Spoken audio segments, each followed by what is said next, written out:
Hi everyone, this is Elaine. I'm doing my OT toolkit video for the pediatric population. So the first thing I want to mention is the first thing that I would have in my toolkit would be cups, would be a stack of cups. It's great to have ones that kind of fit together so you can do the stacking routine, you can do with sorting, making sure they're able to sort. It's great for crossing the midline and going across the body and just kind of general gross motor movements. And then great hand-eye coordination. So great thing to start with is make sure to have a stack of cups laying around.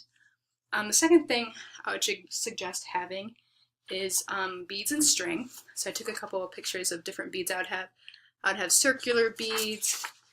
I would have beads that are long and short and wide and fat. So just kind of a different variety of beads with then a different variety of different kinds of string.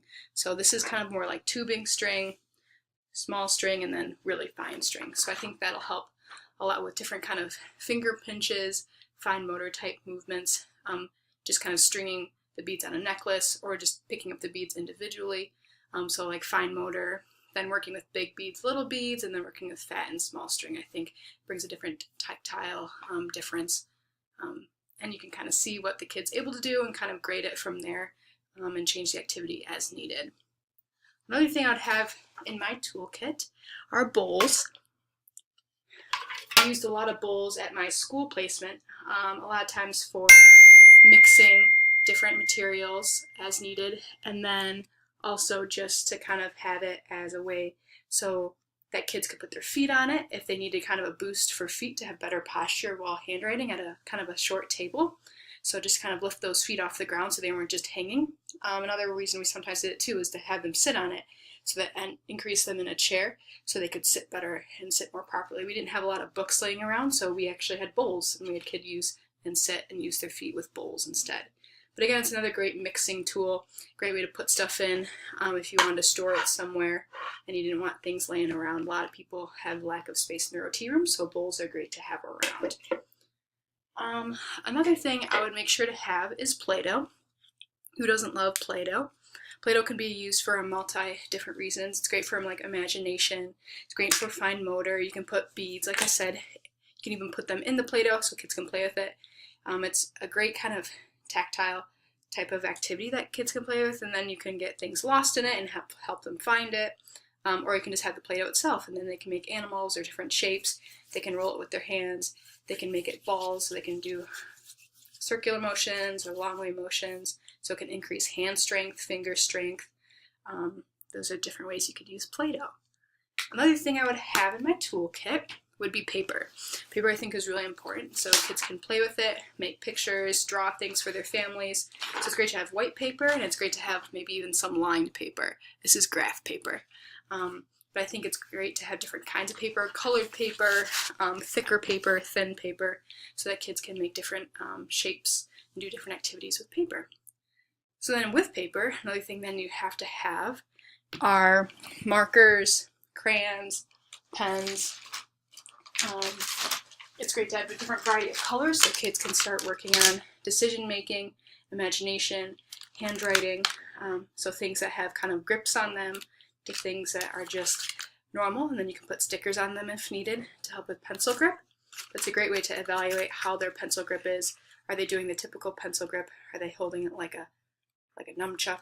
Different kinds of grips to see kind of how they're doing on handwriting. So that's another thing I would have. Another thing I think is really important in an OT room and working with kids especially is making sure everything's sanitized. So this is just some Clorox sanitized wipes and then some hand sanitizer. And this just ensures that you're not getting everybody else sick. Or if you come in sick one day, you can make sure that your kids don't get sick. So it's just a way not to pass any germs. All right. Another thing I'd have in my toolkit are some scissors. You can have big scissors, you can have little scissors. There's scissors that have just the loops so kids don't have to put their fingers in and do such a fine motor type situation. So then the kids, you can teach them how to cut straight lines, you can teach them how to cut curved lines, and then you can just evaluate how are their cutting skills. Are they doing long? Are they doing short snips? And just kind of evaluating, are they able to go around different kind of shapes? Are they able to do the twisting motion? It's just a great way to figure out how their grip is a great pair of scissors. So it works on coordination, visual skills, that's why I really like scissors. Another thing I would love to have in my OT toolkit for pediatrics are marbles. So this is a picture of marbles. You can see they're different shapes, different sizes, and different colors.